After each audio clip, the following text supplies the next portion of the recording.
Hello. Good morning again. Hello, we're back. Hello, Rose. Hi, Chris. I saw you come in last, somewhere after we began. All right. All right. So our topic for today is the Messiah, or the desire for a Messiah, the need for a Messiah, which has been a very powerful force in the history of Jewish mysticism. Right? Now, in normal times, and most of the time in our, sort of normative Judaism, we look for some kind of personal redemption, which may mean, that we repent from our sins. We try to achieve a certain moral quality. And in its extremes, in the mystical tradition, this tendency might lead us to think about, what our next life might be like, or what our life will be like in some different form after our death, after our physical death. All right? The Messiah is the one who turns the world upside down, past, present, and future. Right? Certainly present and future. He brings redemption to everyone, not just to me and you. Right? So you know what the word Messiah means? It comes from the word Mashiach. Mashiach is the one who is anointed. So this came out of a certain, normative process, the anointment of kings, which, by the way, is not entirely absent in modern times, right? Toby and I have been watching The Crown, right? How many of you seen some of the episodes of The Crown on Netflix, right? So at a certain point, they come to Queen Elizabeth's coronation ceremony. And she is actually anointed. And, the Duke of Windsor, the one who abdicated the throne less than 2 decades before Elizabeth becomes queen, is the one who's sort of the outside commentator on this process and on what's happening, and says, how powerful this magic is, that she is one day just a member of the royal family, and then she's anointed and she is magically the Queen of England. Right? I mean, nominally, she is the queen before the anointment takes place. But the anointment is this magical process by which she really becomes queen. Right? And that part is so holy that even though the rest of the coronation takes place on television, which could never have happened before, right? This is 1953 or so, right? Even though the coronation is shown on television, they don't show the anointment ceremony because that's too private, too deep to show publicly, right? It's like, and it's like for me, I associated that to the Kohen Gadol on Yom Kippur in the Holy of Holies, right? Going in and nobody else can be there. Nobody else can see him, even though, the rest of the year, the janitors basically go in and sweep up and clean up and, make sure the Holy of Holies is, properly set up. But on Yom Kippur, Nobody else can go in besides the besides the Kohen Gadol. It's only him. Okay? So being Mashiach is this highly magical process. Right? Interestingly, in the Bible, there isn't really a doctrine about the coming of a Messiah. And it's only in the rabbinic period that this becomes something that's accepted, but not really strongly rooted in the biblical period. Does appear here and there, but Jews believed that they could no longer achieve their purpose in history. Then they tend to lean on the idea of a Mashiach, of a messianic figure, as something that'll break through that logjam and set things on the right course. Something that goes beyond, normal affairs, normal politics. Right? Now, the problem with this is messianic movements do not succeed. At least not yet. Right? We can hope. But so far, the Messiah is one who has not come. Right? But the idea of a Messiah certainly plays an important role in Jewish history. Last week, when I told the story of Rabbi Joseph Della Reina, right? It was like, the message of it is, you can't force the coming of the Messiah, but there will be one. When God wants it to happen, it will happen, but you can't make it happen. You can't, run the magic show and make it really come to be. Okay? So, according to Professor Eliezer Schweid, there are 4 different qualities that define messianic phenomena after the Bible. 4 things that happen that make people more intent on the idea of the coming of the Messiah. One of them is things are bad. In other words, the human condition is pretty sad at a certain point. And usually along with that, there is oppression for the Jewish people, right? So that's one thing, bad times, especially for the Jews. Number 2, the idea that people believe it can't last much longer. This cannot go on. If you have the feeling that this is so bad it cannot go on, that God will not abandon his people forever. Maybe some of this bad stuff has to happen because, that's the way it is before Messianic redemption comes. Nevertheless, it's not going to happen. It's not going to last. So that's a second thing. Can't last much longer. Third thing, there are certain inspired individuals who can look at the present and perceive information about the future.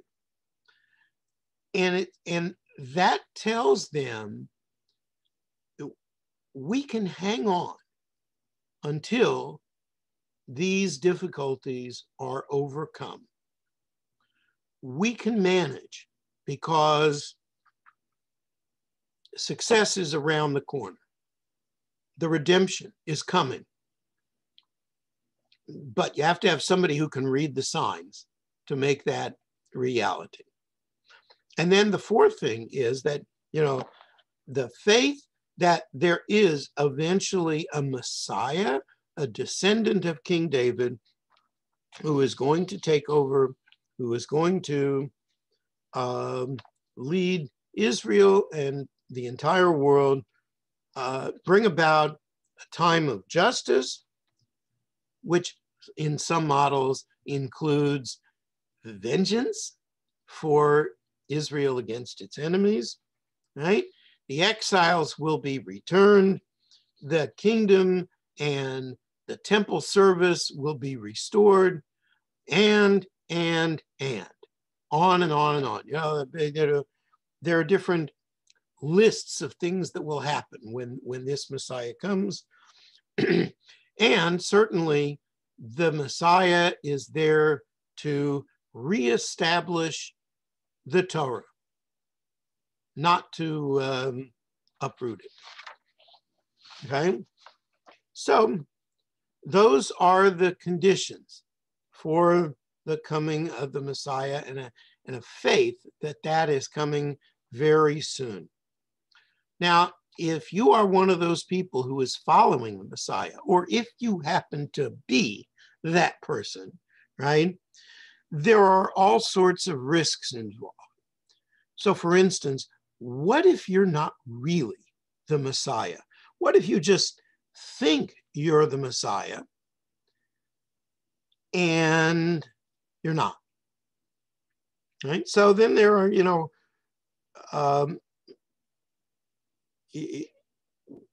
when you're shown not to be, then there will be more bad things that will happen, right?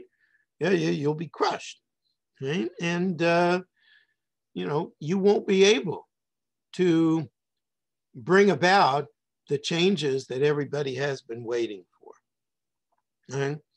So, you know, all these things kind of run together with the presumptions of many of the Jewish mystics that we've looked at. So naturally, mystical circles were involved in different Messianic movements in Jewish history.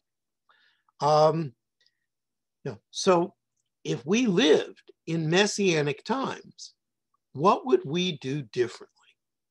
Right?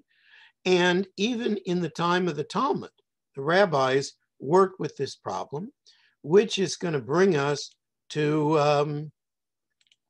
our first text.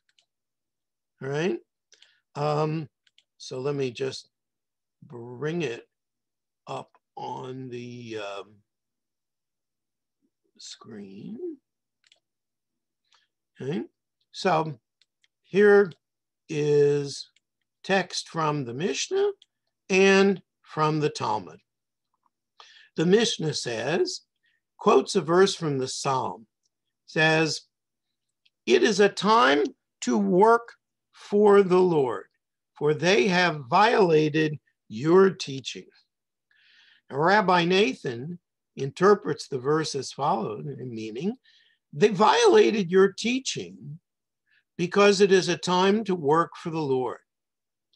Rava said, here's what the Talmud says about this. The first clause explains the second.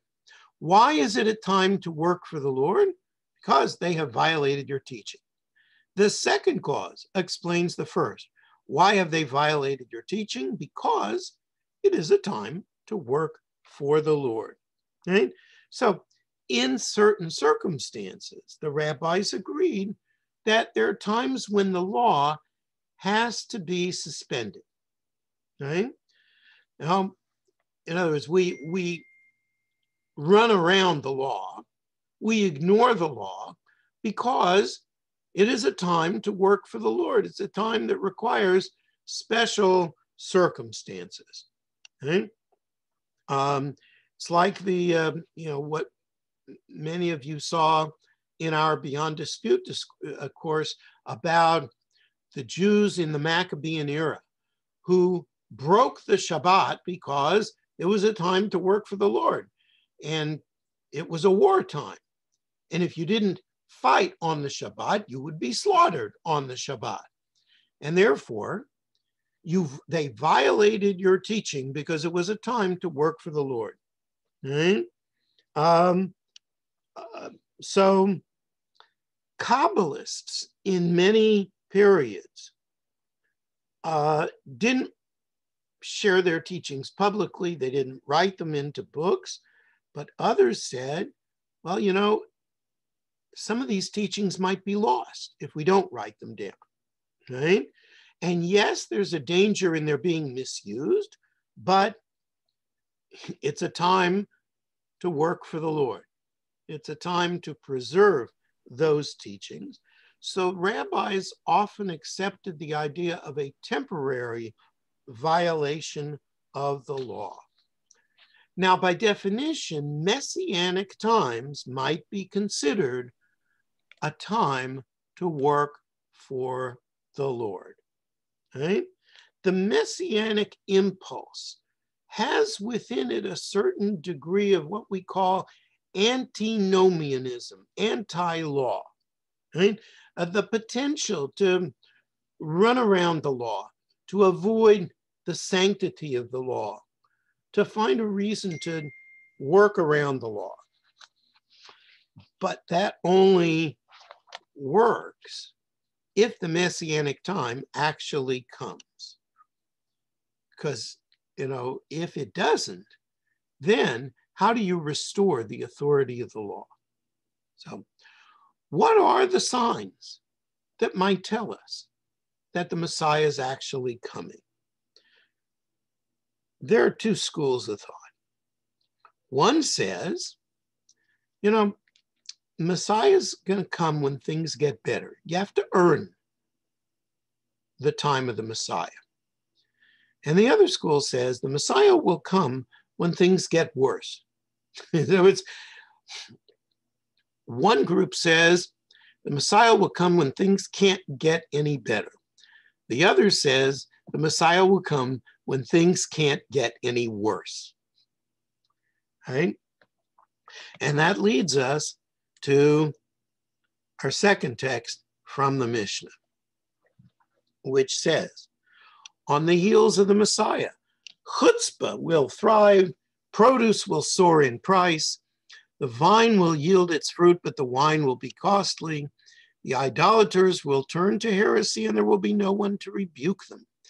The house of learning will be used for brothels. Right? Oi. And Galilee will be devastated and Goblin become desolate. The people of the border will wander from town to town. No one shall have mercy upon them. The wisdom of the scribes shall be decadent. Those who fear sin will be loathed and truth will be absent. The young will shame the elders and elders rise up before children. And he quotes a verse from Micah, the son spurns the father. Daughter rises up against mother. Daughter-in-law against mother-in-law. Man's own household are his enemies. I mean, when has that never happened, right? The face of the generation is like the face of a dog, and the son will have no shame before his father. On whom shall we rely? On our Father in heaven. In other words, when life becomes really terrible, that's when you need the Messiah, right? And some of these signs are based on Isaiah chapter 3. And then there's, some of it is just this natural idea that it won't happen until things are so bad they can't get worse, right? Another teaching in the Talmud suggests that the Messiah will not come until people despair of his coming. So what is a mystic to do? Right? What role is he gonna play? Could the mystic become a forerunner for the Messiah? Could the mystic even have a role in introducing the Messiah? Could the mystic even become the Messiah? So the next couple of texts we're going to look at will address that. Comments or questions before we go on? Yes, Daniel. think Lou was first, but whatever. I'll go ahead and then hand it to Lou. Please, Dan.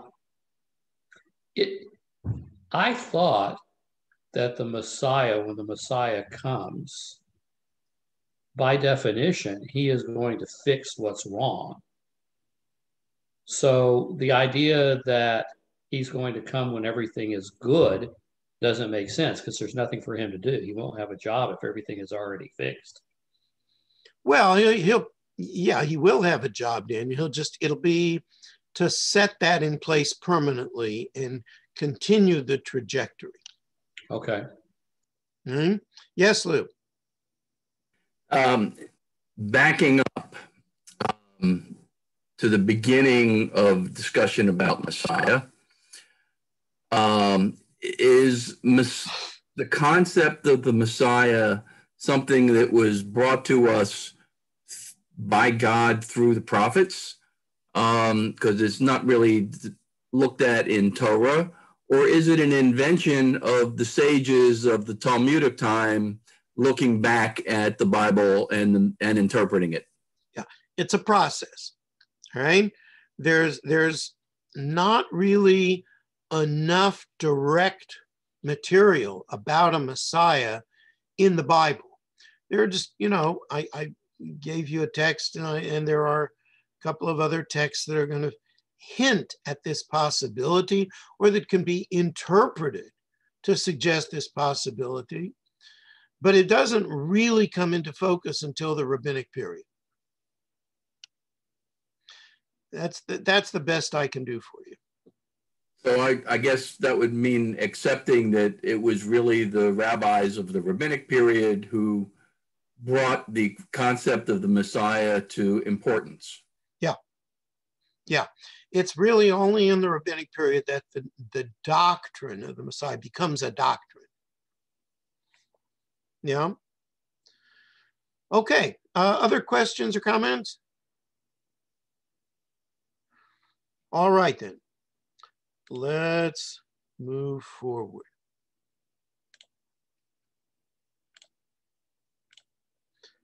Okay, so here is text number 3, which is a Hechalot text, okay? The Hechalot mysticism, for those of you who weren't in our course last year or who might not remember, these are things that were popular in the period, during the rabbinic period, 3rd through 8th centuries primarily. Mystical group, but, in the sense that they, you tried to approach God mentally, right? You achieve a certain higher state and you gradually have an experience being able really to kind of climb up into the throne room and to experience God's presence, right? It's a very dangerous trip, right? Because the higher you go, the farther you can fall. But if you really want to experience God's presence, you're going to go on the journey, right? So here, let's look at text number 3. Tutrusia, the Lord, the God of Israel, desires and awaits the mystic inasmuch as he awaits the redemption and the time of salvation preserved for Israel after the destruction of the second, last temple. When will he descend? He who descends to the Merkava, the chariot, referring to the chariot of the prophet Ezekiel, his vision. When will he see the pride of the heights? When will he hear the ultimate salvation? When will he see what no eye has seen?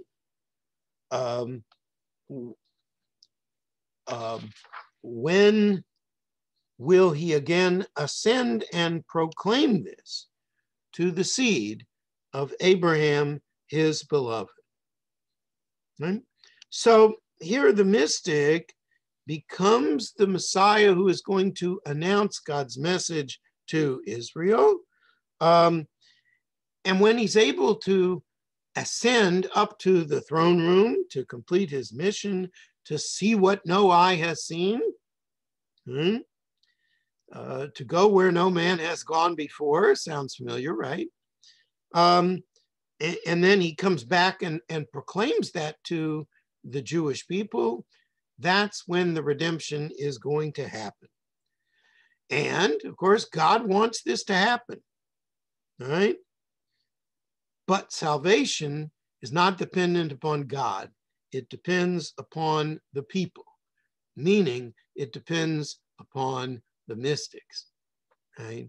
They have to complete that mission, right? Comments or questions up to here?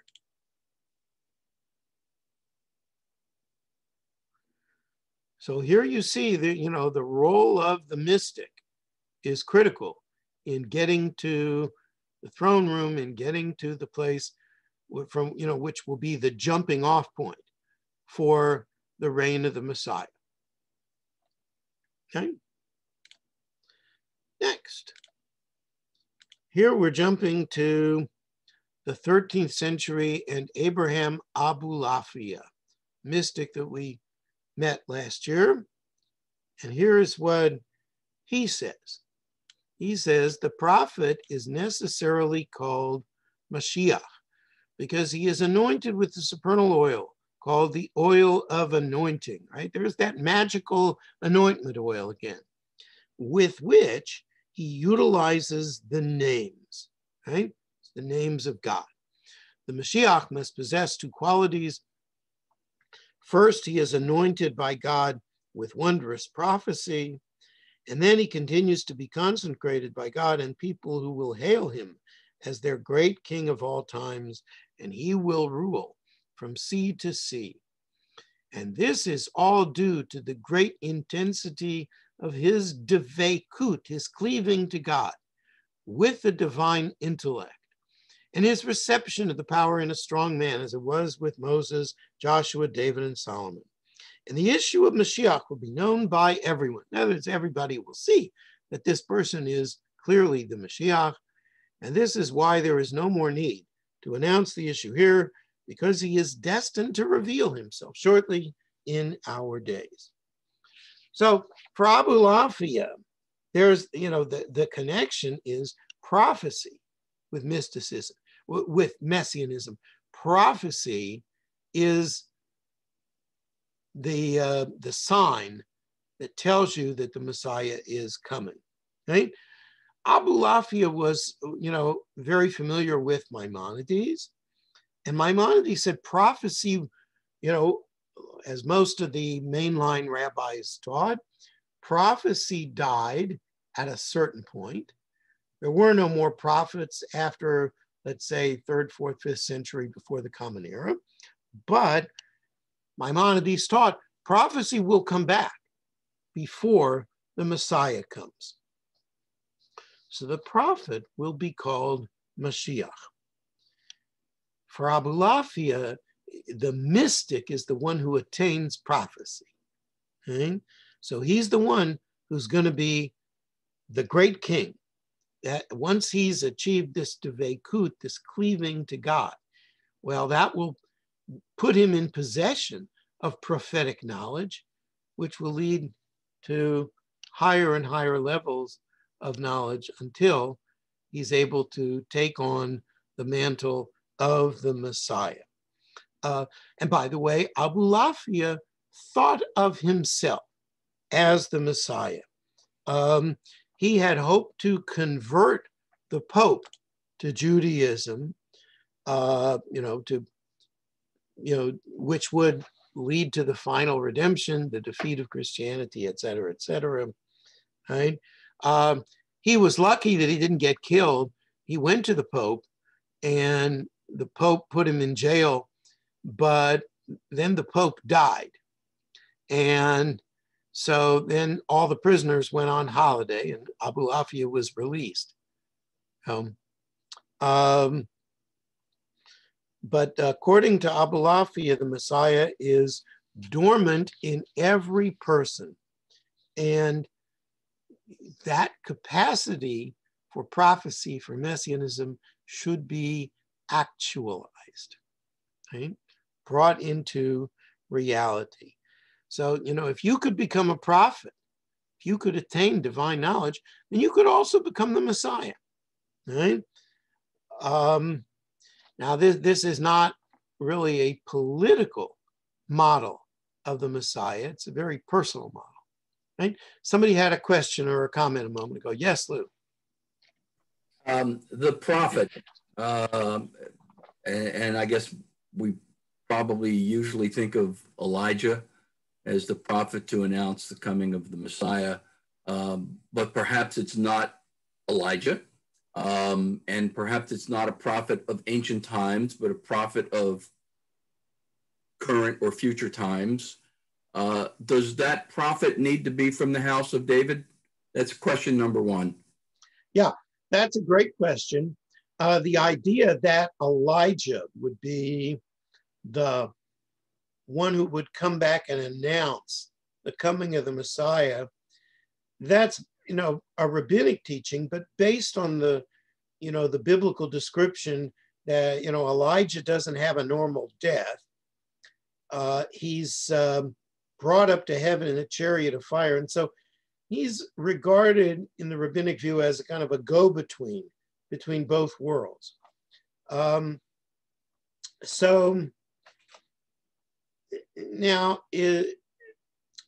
remind me again your last comment, Lou. Your question. The last part of that first question, I haven't asked the second one yet. Is does the prophet need to be from the house of David? So yeah, there is this special status of the house of David. So in many models, yes, Messiah must be a descendant of King David, right? But Abulafia doesn't necessarily subscribe to that. Abulafia says, it could be you, could be me, could be any of us if we have the right tactics. Yeah, I don't mean the Messiah from the house of David. I understand that concept, but the prophet who announces the Messiah, does the prophet need to be from the house of David? No, not necessarily. Okay, question number two has to do with the Mashiach being known by everyone. And would that be something that would be a sudden revelation or something to happen over time? Because I don't think everyone, and who does everyone refer to? Is it the Jewish people or is it the entire world? Because I don't think there will ever be that kind of recognition. Yeah, it's like, you wonder, how could you get all the Jews to agree on anything, let alone all people, right? Even if you found a Redeemer who would fulfill all the terms of the Messiah, would magically bring about a time of peace and of justice, et cetera, how could you get everybody to agree? You wouldn't find somebody who would say, yes, but, right? Because we're Jews. We disagree about stuff. We can't even get everybody to agree on who won the election. Right. So at any rate, there are different models in rabbinic texts about, is it all, the Jews, or is it everyone who agrees on this? But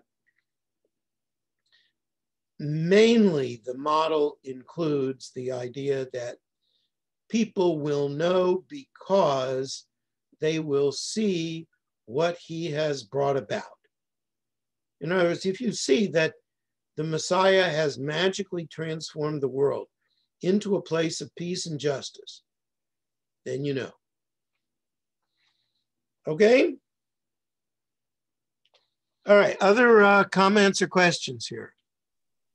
Rabbi, I have a couple of questions. Please. So when you said the Messiah could be in any of us, that means that there could be multiple Messiahs at the same time, right? If we all... Theoretically, yeah. Uh-huh. That's the view of Abalafi at any rate.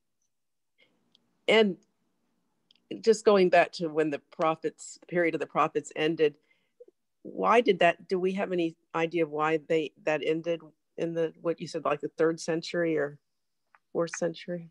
Right. Most of the rabbis seem to believe that it ended because there was a decline in holiness through the generations, and therefore there was less aptitude for prophecy. This is widely associated with the doctrine among the rabbis that there's a general decline in the generations, and that therefore it's, the closer you were to Sinai, the holier the Jewish people were, right? That was the grandest moment of holiness. And the farther away you got from that, the less holy it was. And consequently, if you're interpreting Jewish law, the farther you are, the later you are, farther away from Sinai you are, the more difficult it is to overturn an existing practice, even if it is not something that was stated in the Torah. The farther away you are from Sinai, the more difficult it is to change Jewish law. Thank you. Yeah. Other questions or comments before we go on? All right, then, right. So now our next segment, this is going to be about, a text from the Zohar. So this is about mainline Kabbalah. And so, how would the role of the Messiah be different if what he was doing was using his power through the Sfirot of mainline Kabbalah in order to bring about those changes? So here is what the Zohar has to say about it. All right? He said, Judah binds to the vine his donkey, to a choice vine his ass's foal. Right? That's from the blessing of Jacob to his sons at the end of his life. The interpretation of the Zohar of this verse: he is King Messiah, who is destined to rule over all forces of the nations, the forces appointed to rule over other idolatrous nations, the potency through which they are empowered. King Messiah is destined to overpower them. For this vine rules over all those lower crowns through which the idolatrous nations have dominion. This one triumphs above, and Israel, the choice vine, conquers and destroys other forces below. King Messiah will overpower them all, as it is written, poor and riding on an ass, on a donkey. Donkey and ass are the two crowns through which the idolatrous nations rule from the left side, the side of the impurity. Okay? So, Judah, right, the one who's receiving this blessing, is the ancestor of King David, right? So Judah is also the ancestor of the Messiah to come.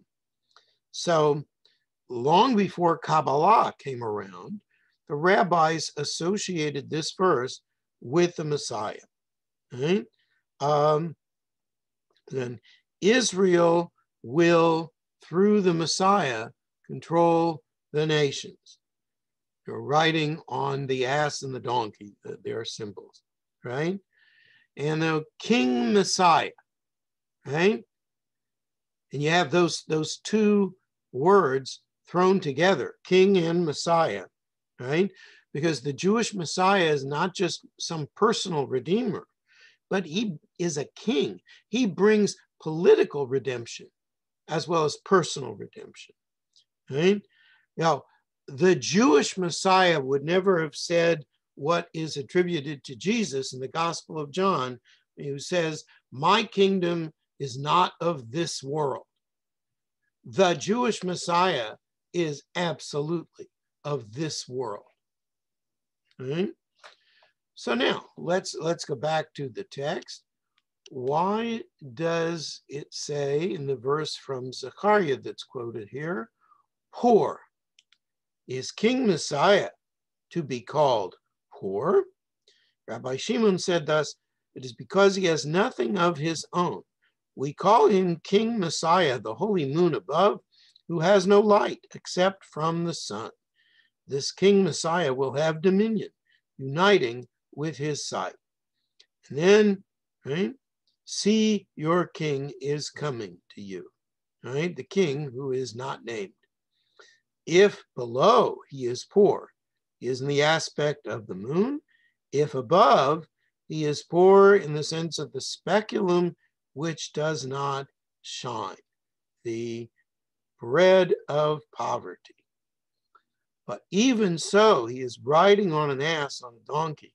He has this power over all the idolatrous nations to be subjugated beneath him, and the Holy One will be empowered in his realm. Okay? So the Zohar links the Messiah with the moon. The moon has no light of its own. It gets all of its light from the sun. The moon is code language for the Sphira of Shekhinah, Malchut, right? Shekhinah, Malchut are like the moon because they get all of their power from the Sphirot above. And so the Messiah is said to unite with Shekhinah. Okay?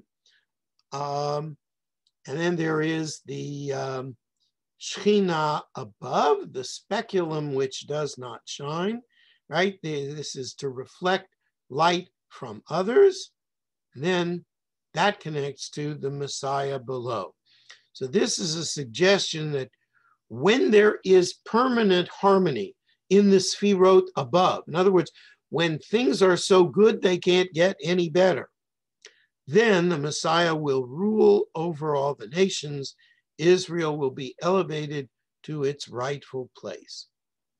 Because you have spiritually succeeded, then you will succeed in bringing about the time of the Messiah and having this political success. Okay? Earlier Kabbalah in the time of the Zohar did not really focus much on success in this world, right? Their focus was on success in the higher realms, right? In the cosmic scheme of things. So that's a little bit about the early Kabbalah and how the Messiah fits in that model. Comments or questions up to here?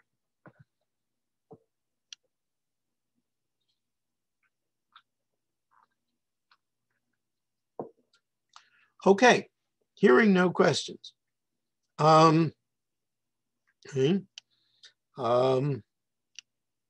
we talked last time about Rabbi Joseph Della Reina, who tried to use magical Kabbalistic knowledge to bring about the coming of the Messiah. The actual story of Joseph Della Reina is not found in a text until the year 1519, in a letter written by a certain Rabbi Avraham Halevi, whose father had written extensively on Messianic calculations that would tell us when the Messiah was going to come, right? And it says the redemption was postponed for 40 years as a result of, Rabbi Joseph Del Reina having sinned in trying to force the coming of the Mashiach. Now, by the time the story was written, most of the 40 years was gone by. So, it's sort of a renewed hope for the coming of the Messiah, as well as the sense of, how terrible it was that he had failed initially, right? And of course, that's the story where the hero has this tragic failure, right? You can't succeed in bringing the Messiah. The magic works, but never enough, right? You can only bring about small successes, temporary successes, with the magical end of Kabbalah, right? You can't, totally ward off evil, and you can't force the coming of the Messiah, right? So now we're going to look at a text of what is called Geniza Pages. They were pages that were found in the Cairo Geniza by one of the leading scholars of 20th century Jewish mysticism, Professor Isaiah Tishby. And these pieces give very clear evidence of the kind of pressures that Jews were facing during the last part of the 15th century in Spain and Portugal. Right? And many, many people believe that these sufferings were going to lead up to the coming of the Messiah, and that the Messiah would bring about vengeance for all the suffering that had been caused to the Jews. Okay? So let's take a look at this text. Okay? Or rather, these two texts. So the first one says, quotes a verse from Daniel chapter 12, "From the time that the continual burnt offering is taken away and the abomination that makes desolate is set up, there shall be 1290 days." Right? So this teaching says this is the news of our redemption in this age. From the day the king of Portugal launched the attack in the palace of Os Estados against us and our children, when the continual burnt offering and the Torah were taken away from the people of Israel, the abomination of idolatry will last for 1290 days, and Zion and Sinai are to be desolate and also betrayed. Okay, so what is Os Estados? Os Estados is a place in Portugal.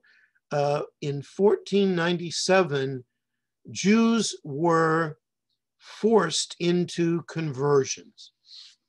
Okay, so this is a description of these events, and it sees the verse from Daniel as describing these events, and it predicts that in 1290 days, these Christian communities would be destroyed in retaliation for the evil that was done to the Jewish people.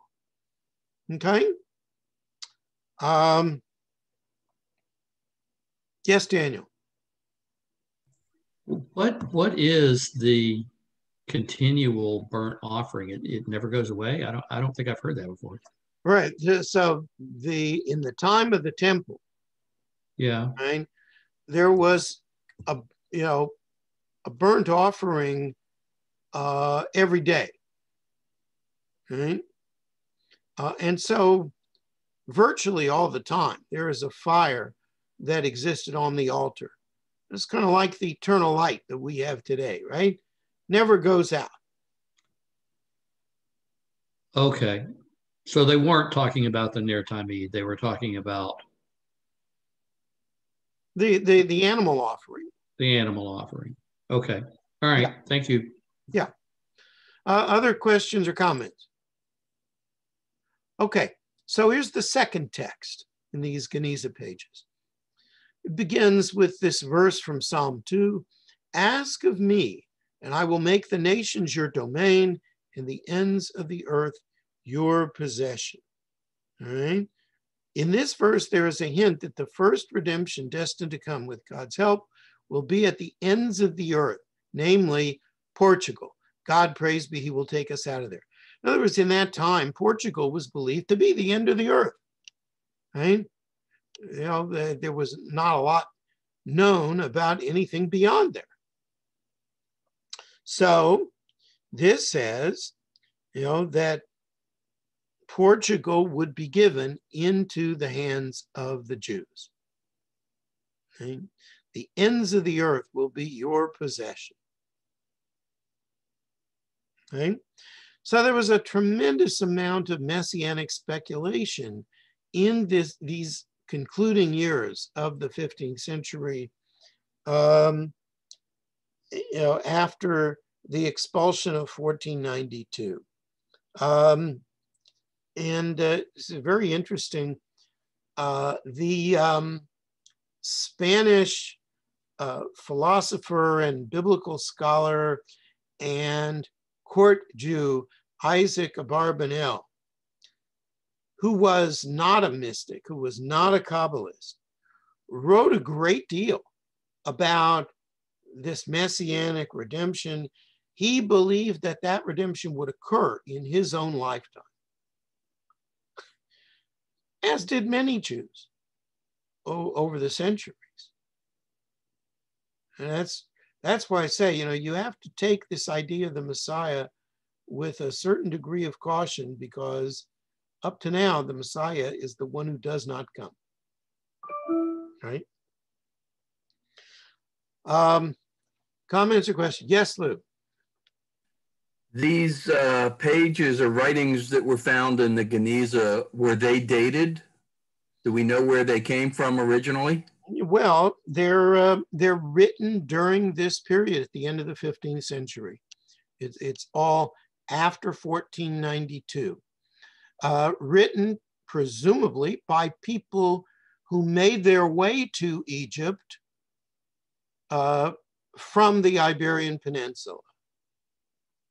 Right? That's what we know about them. And there are many more like them. These, you know, there's a whole article that Tishby published with a ton of this kind of material. These are a couple of the shorter and more accessible and more direct texts. Some of them are much more convoluted and very lengthy and not necessarily suitable for our purposes. Is it thought that they were written in Portugal and or Spain and brought to Cairo? I'm sorry, Lou. We lost you for a second. I'm sorry. Is it thought that that these were written in Portugal or Spain and then brought to Cairo, or written in Cairo by those who came from Portugal and Spain? Probably the latter, but it's not clear.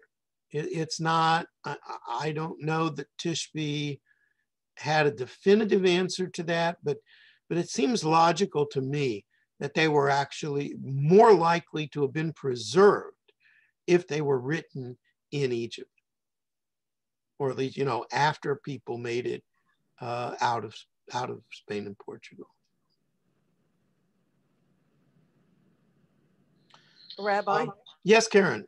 The documents that were found in Egypt, were they, from what period were those? What years did those cover? Late 15th century. In other words, and maybe a little bit early 16th century.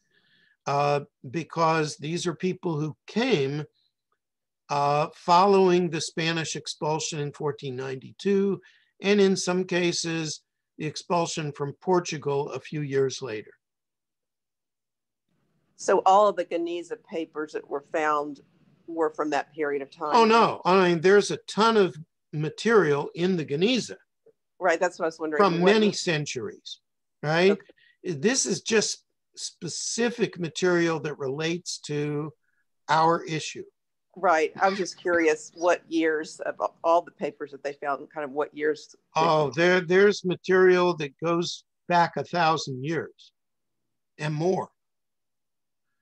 Because that Geniza was, you know, it was just a storage place for everything.